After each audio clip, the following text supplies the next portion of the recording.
है। हम next lecture 5 complete करते हैं। तो यार यहाँ तक कर लिए थे, क्वेश्चन नंबर 5 करते हैं। बोल रहा है probability of throwing 16 in one throw with the 3 dice के साथ क्या होगा, यानी 16 आने की प्रोबेबिलिटी क्या है यदि 3 डाइस को टॉस किया जा रहा है। तो यार अगर 16 लाना है, 3 डाइस को टॉस किया गया, इसका मतलब अगर मान लो x1 x2 x3, हमें यहाँ पे 16 लाना है। 3 डाइस यानी 1 2 3 4 5 6 है। 1 डाइस में ये होते हैं 6 नंबर हैं, 2 डाइस में 36 होता है, तो 3 डाइस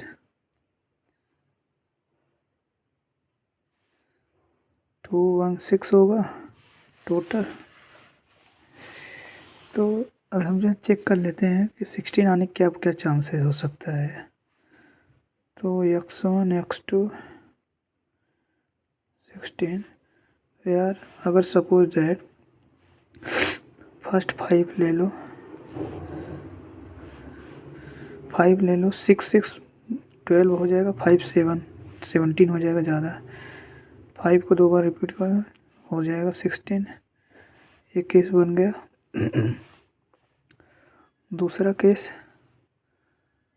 4 ले लो, 6 6 ले लो, 12 4 16, ये भी चल गया। फिर और कोई केस, चलो 3 ले लो, अगर 6 6 12 15 आए, 9 5 4 6 15 9। कोई भी केस और ले लो, कोई एक और केस बनाने की कोशिश देखो। एक ये बन जाएगा कि 3 ले लें, 5 ले लें, 6 ले लें, 6 5 11 3 14। कोई केस बनने के चांसेस दिख नहीं रहा है। ये बना है एक केस, ये एक केस ये, क्योंकि अगर इससे नहीं बना तो आपको इसी से बन नहीं सकता। अगर किसी के दिमाग में हो कि 4 2 बार ले लो, एक 6 ले लो, तब पर भी वो 14 ही आएगा, क्योंकि ऑलरेडी इससे और छोटे ही हैं। अगर एक केस और अगर कोई सोच रहा हो कि 6 ले लेते हैं, 3 ले लेते हैं और 4, ये 13 ही हो सकता, कोई केस ही नहीं बन रहा है। तो यार ये फैक्टोरियल 3 तरीके से रिप्रेजेंट कर सकते हैं।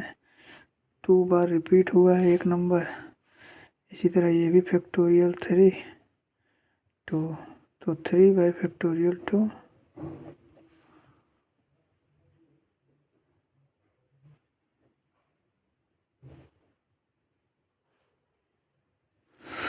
ये है, तो इसको सॉल्व कर दिए तो ये आ गया।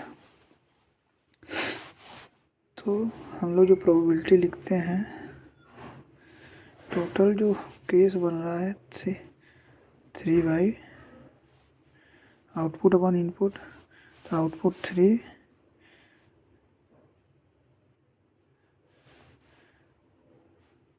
प्लस 3 डिवाइडेड बाई 260,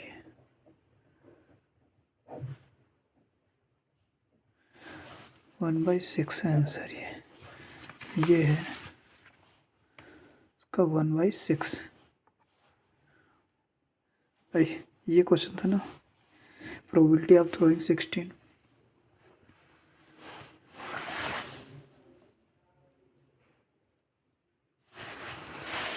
इसका केस आया 1/6।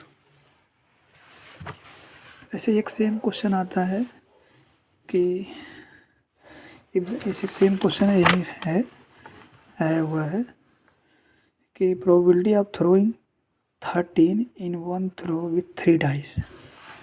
ऐसे क्वेश्चन ये हो जाए कि प्रोबेबिलिटी ऑफ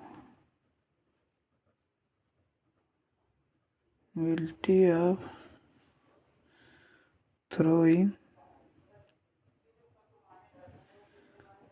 13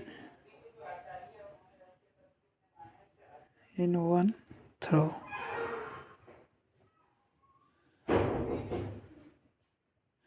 With 3 dice.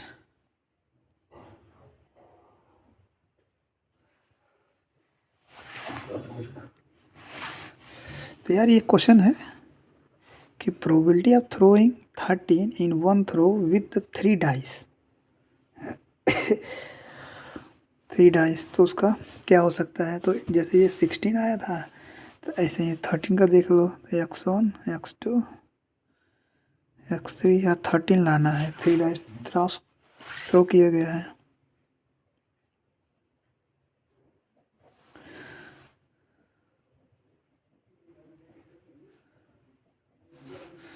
तो 13 लाने के देखो क्या क्या केस हो सकते हैं।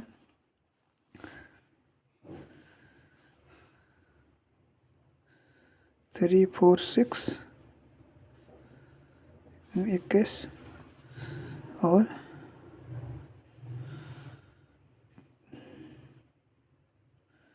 थ्री थ्री सिक्स 6 6 12, और 3 5 6 6 5 11, 8 6 14 हो गया ये तो। 3 2 6 6 5 11 है, ये हो गया, ये भी नहीं बना। 3 5 6 5 11 3 14 ही हो गया।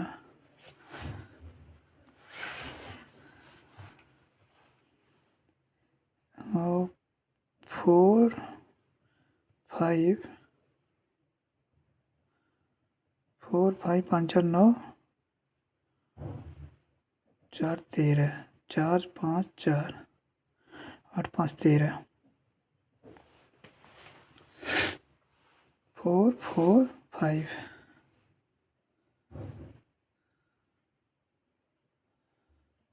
4 4 6 हो जाएगा। 4 4 10 से 14 नहीं। अब और सोचो।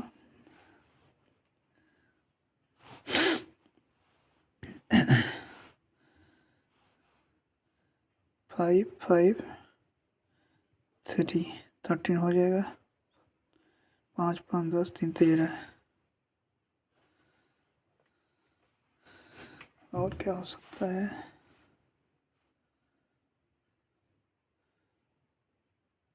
5 6 2 6 5 11 2 13।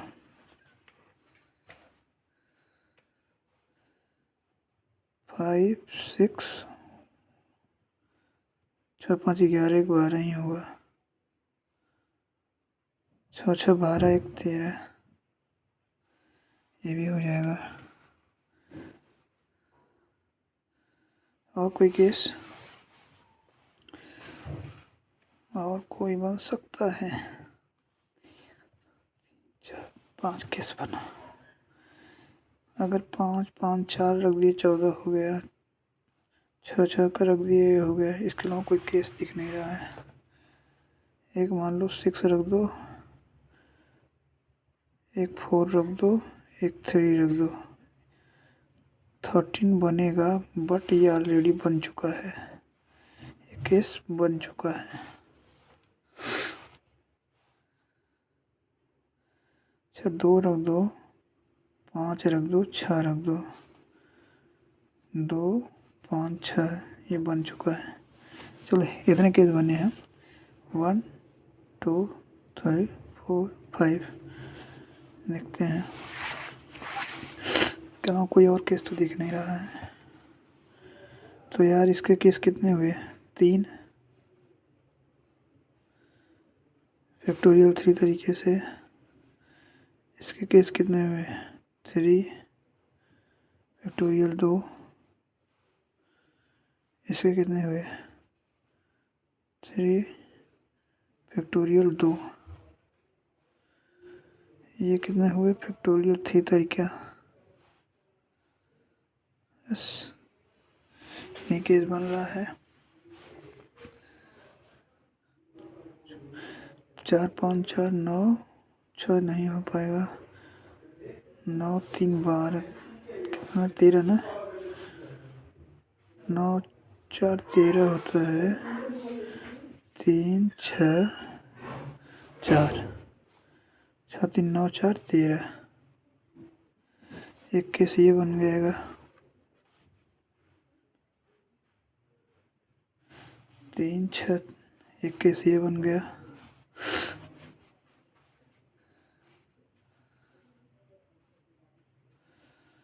6 3 9 4 13 हो गया। अच्छा 5 4 9, 5 कर दो 4, ये भी 5, यहाँ 5 कर दो, यहाँ 4 कर दो, ये केस बन चुका है। यहाँ 4 4 8, अगर 4 4 कर दो, 4 4 4 4 4 8, 8 5 13, ये वो बन गया। और कोई केस है? कोई केस नहीं है, चलो करो। तो यार ये फैक्टोरियल 3 यानी 6 हो गया, ये फैक्टोरियल 3 हो गया, ये सिर्फ 3 हो जाएगा, ये 6 हो जाएगा। इसको 3/2 से तोड़ दिया, तो यहाँ पे रख देते हैं 6/216, 6/216,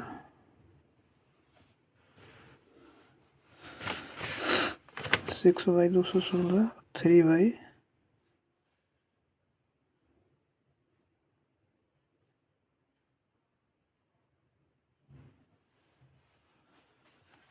1 केस और बनेगा।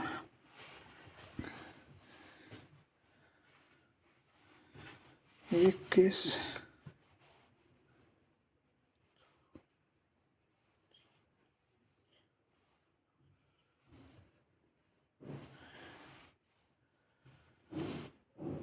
यहाँ बन गया।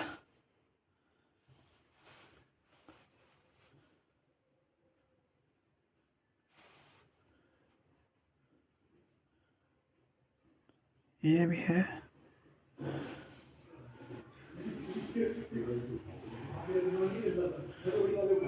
इसको एक और केस बनेगा तो यहीं पे लिख दो।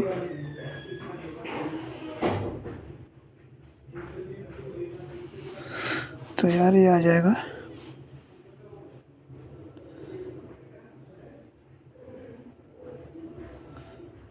6 6 12 6 18 3 21, 6 18 3 21,